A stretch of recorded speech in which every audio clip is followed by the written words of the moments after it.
Hi. So today we're going to talk about emotions and their effect within the workplace.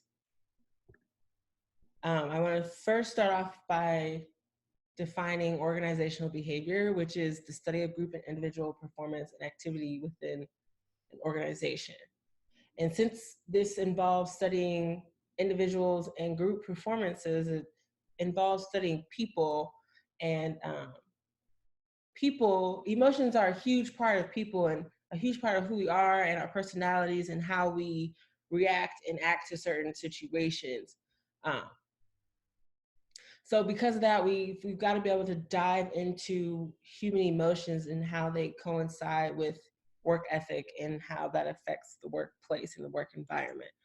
Um, Paul Machinsky wrote an article about emotions within the workplace, and he said, feelings and emotions are at the core of the human experience. So furthermore, we spend more of our lives engaged in work than any other single activity. So basically what he's saying is that uh, we spend most of our lives working, and that's the main thing that we do within our lives with every day of our lives. So, and that's part of the human experience. So that means that we should be able to have those emotions and feelings within work because that's a part. Emotions and feelings are a part of the human experience.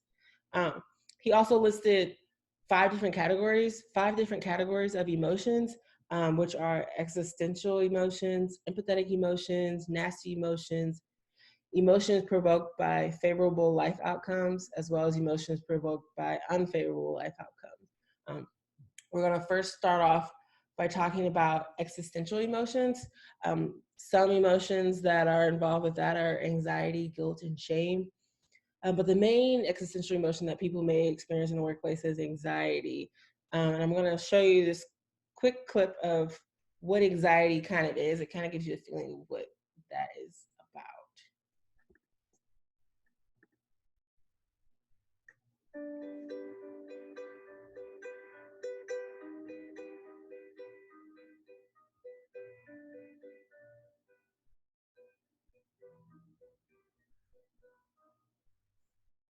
I woke up as heavy as lead. An ocean of worry weighs me down in bed. But there's things to do, there's a life to live. Must ignore my stupid head.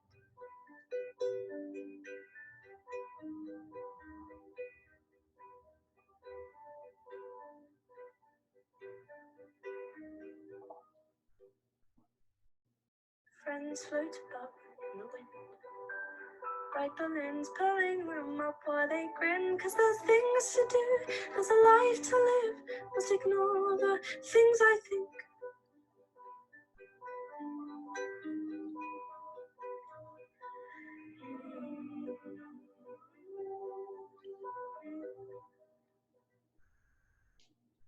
It's like walking around with a stone for a heart. People swimming in honey as your life falls apart. It's cold and it's dark and there's no way out. I felt like you once, I wish I could shout. It's like walking around with a stone for a heart. People swimming in honey as your life falls apart. It's cold and it's dark and there's no way out. I felt like you once, I wish I could shout.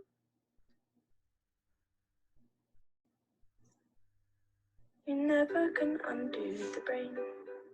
Now it knows of the holes that will fall as it's trained. Cause there's things to do, there's a life to live. Watch them laugh while you stay in the rain.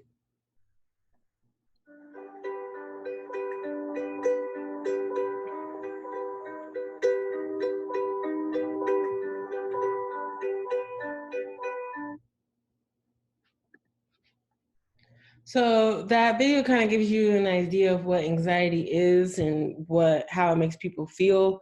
Obviously, anxiety is an emotion that people experience all the time. It's not something that they just experience outside of work or just at work.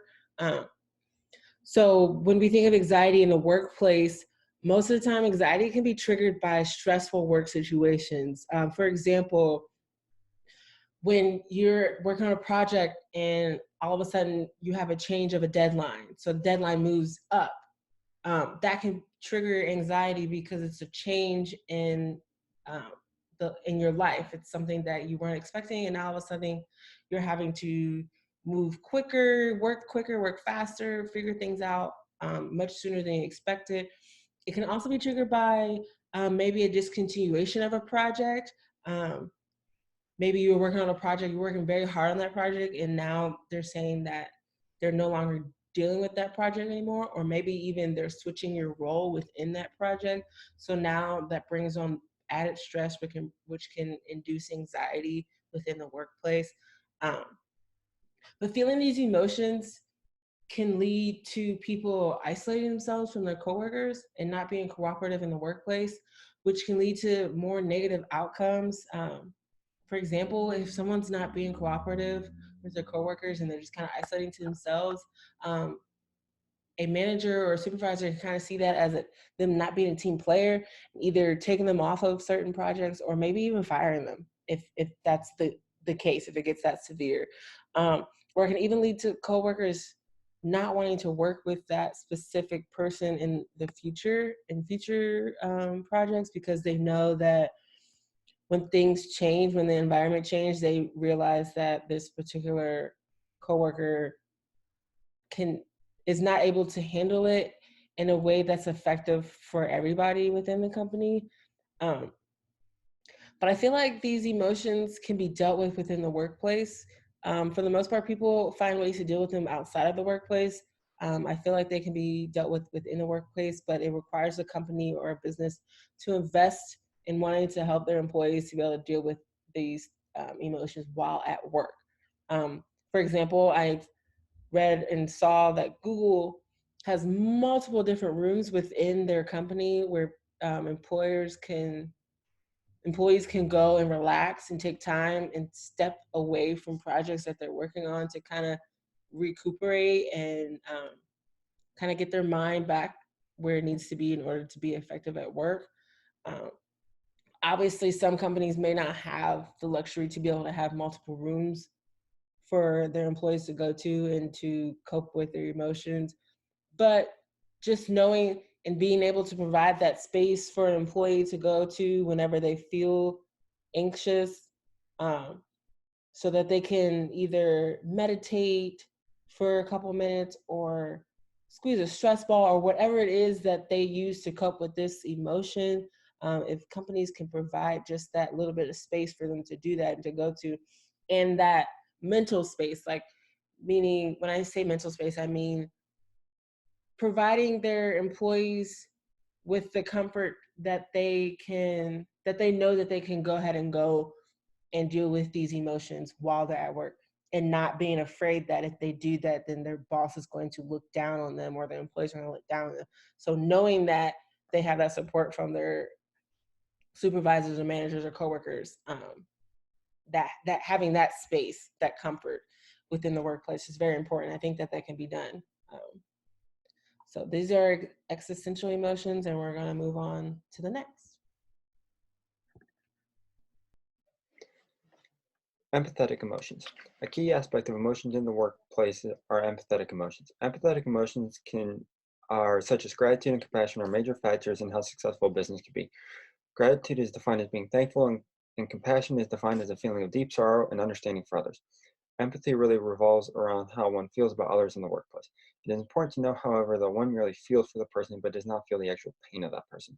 When everyone feels invested in everyone else's work, whether they are directly contributing or not, the outcomes are likely to be positive. Studies show that the more empathetic a workplace is, the more successful it is. Business Solver came out with studies about empathy in the workplace, and what they found was 90% of employers who recognize the importance of mental health are more likely to keep employees.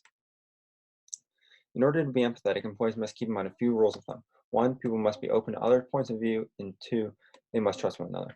An interesting example that comes to my mind that most people might not associate with empathy is on the football field. There has to be such a strong level of trust between teammates on a football field that gratitude and compassion are deeply ingrained within them. You have to be able to trust the guy next to you to do their job in order for everyone to be successful. If one person messes up, then either everyone might lose or someone might even get hurt.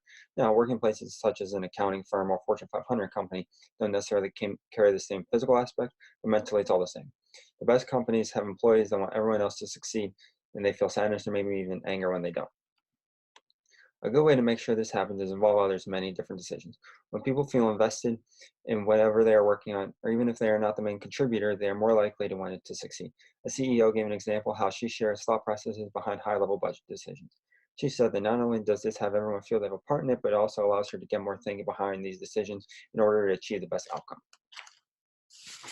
It's important to have a culture that's focused on growth. When people mess up, this is very important to see where business is at emotionally. Businesses that see this as an opportunity for growth rather than a step back is crucial to having an empathetic culture. Everyone messes up, and I mean, it's okay. What cannot happen is they cannot be judged for this mistake. It needs to be seen as an opportunity to grow. Now, if growth isn't happening and they keep making the same mistake over and over again, then changes need to be made. But as long as people are given an opportunity to grow rather than be judged when they screw up, they'll be in good shape. And what a successful empathetic culture does is neutralize negativity and let empathy breed success. What this means is walking in someone else's shoes, trying to understand the whole picture about what's going on before making final judgments. Let's say someone you are working with is being extremely difficult to work with on a certain project.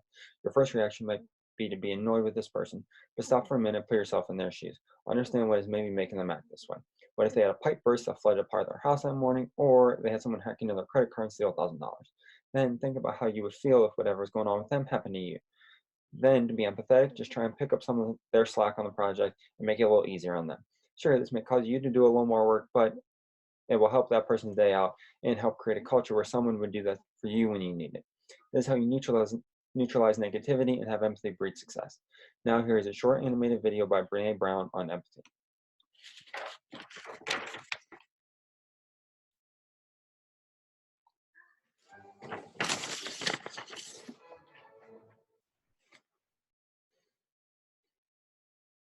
So what is empathy, and why is it very different than sympathy? Empathy fuels connection. Sympathy drives disconnection. Empathy, it's very interesting. Teresa Wiseman is a nursing scholar who studied professions, very diverse professions where empathy is relevant, and came up with 4 qualities of empathy. Perspective taking, the ability to take the perspective of another person or recognize their perspective as their truth. Staying out of judgment, not easy when you enjoy it as much as most of us do. Recognizing emotion in other people and then communicating that. Empathy is feeling with people. And to me, I always think of empathy as this kind of sacred space when someone's kind of in a deep hole and they shout out from the bottom and they say, I'm stuck, it's dark, I'm overwhelmed. And then we look and we say, hey, I'm down. I know what it's like down here, and you're not alone.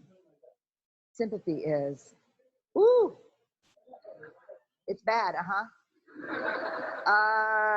no, you want a sandwich? Empathy is a choice, and it's a vulnerable choice, because in order to connect with you, I have to connect with something in myself that knows that feeling. Rarely, if ever, does an empathic response begin with at least. And we do it all the time, because you know what? Someone just shared something with us that's incredibly painful, and we're trying to silver lining it. I don't think that's a verb, but I'm using it as one. We're trying to put the silver lining around it. So I had a miscarriage. At least you know you can get pregnant. I think my marriage is falling apart. At least you have a marriage. John's getting kicked out of school. At least Sarah is an A student. But one of the things we do sometimes in the face of very difficult conversations is we try to make things better. If I share something with you that's very difficult, I'd rather you say, I don't even know what to say right now. I'm just so glad you told me. Because the truth is, rarely can a response make something better. What makes something better is connection.